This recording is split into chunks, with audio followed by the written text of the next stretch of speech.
আজকে গোটা পৃথিবীর সংবিধান হওয়ার দরকার ছিল ইসলাম।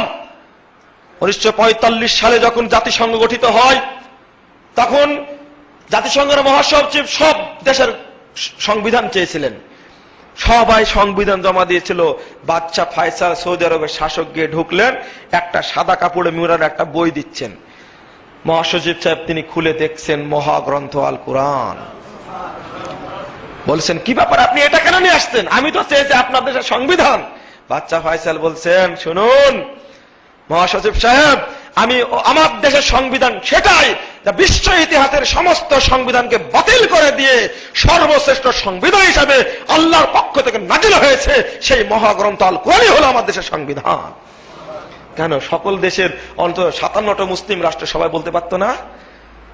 কই, জাতিসংঘের সংবিধান হওয়ার দরকার ইসলাম, তবেই শান্তি দিতে পারবে। পারবে না। তাহলে যদি পারতো, 1948 সালে জর্জ বার্নার্ড শ এসে কি বলছে জানেন? I believe man like Muhammad were to assume the dictatorship of modern world he would succeed in solving its problem in way that would bring much needed peace and happiness. George Bernard Shaw বলছে, দুইটা বিশ্বযুদ্ধ হয়ে গেছে, তারপরে বলছেন আবার তৃতীয় বিশ্বযুদ্ধ হবে।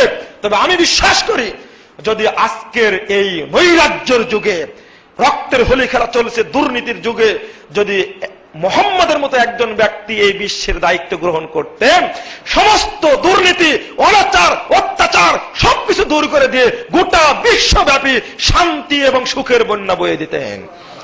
নাও শিক্ষা নাও এবার জর্জ বার্নার্ড শাহের কাছ থেকে, সবচেয়ে বড় নাকি দার্শনিক। তিনি এই কথা বললেন কেন? সর্বশেষ লেটেস্ট তথ্য, লেটেস্ট ইজ দ্য বেস্ট আপনারা বলেন।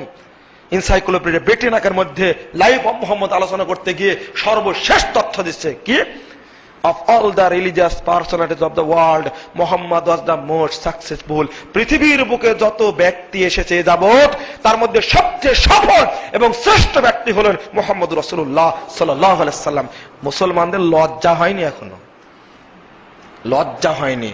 আমি বলবো, বহু মানুষ নতুন করে ইসলাম ধর্ম ত্যাগ করে অন্য ধর্ম গ্রহণ করছে। পক্ষান্তরে ইহুদি, খ্রিস্টান, অন্যান্য ধর্মের লোকেরা অন্য ধর্ম ত্যাগ করে তারা মুসলিম ধর্ম গ্রহণ করছে। কথাটা যদি ভুল হয় মাফ করবেন। আমি বলছি, তুমি মুসলমানের বাচ্চা হওয়া সত্ত্বেও তুমি কেন মোহাম্মদের আদর্শ ত্যাগ করে অন্যান্য পীর, ফকির, গৌস, কুতুব, ওলি, আউলিয়া, মুহাদ্দিস, মাওলানা, মুফতি, খতিব ইত্যাদি ব্যক্তির আদর্শ গ্রহণ করতে গেলে? এটাই তো বড় হতভাগা। আমি রাসূলকে ছেড়ে দিয়েছি, কেন যায় মুসলমান যায়? কিন্তু ইহুদি খ্রিস্টানরা তারা মুক্ত হয়ে মুহাম্মদ রাসূলুল্লাহ সাল্লাল্লাহু আলাইহি সাল্লামের আদর্শ গ্রহণ করছে। আরে চাঁদে নেমেছিল আমৃষ্টম, মারা গেল কিছুদিন আগে, সে পর্যন্ত চাঁদে গিয়ে দেখলো চাঁদ দ্বিখণ্ডিত, তখনই ও মুসলমান হয়ে গেছিল। এ তত্ত্ব গোপন করেছে, আজও পারেননি করতে, সেটা মারাই গেলেন। গোপনে গোপনে কিন্তু ইসলামিক কবুল করেছিলেন। একটা তত্ত্ব শোনা যায়, কার্ল মার্কস পর্যন্ত শেষ পর্যন্ত স্বীকার করেছে। ও মাই গড, কেন বললেন এটা? মৃত্যুর তীব্র যন্ত্রণায় মুখ থেকে ফেরাউনের মতো বেরিয়ে আসলো কার্ল মার্কস। ও মাই গড, কেন বলে আসলো? স্বীকার এক সময় করতেই হবে। ফেরাউনকে যখন স্বীকার করাইছে, আপনাকেও স্বীকার করতে হবে। আল্লাহ রাব্বুল আলামিন আমাদের সকলকে পবিত্র কোরআন এবং সহিহ হাদিসের উপরে আমল করার তৌফিক দান করুন, আল্লাহুম্মা আমিন।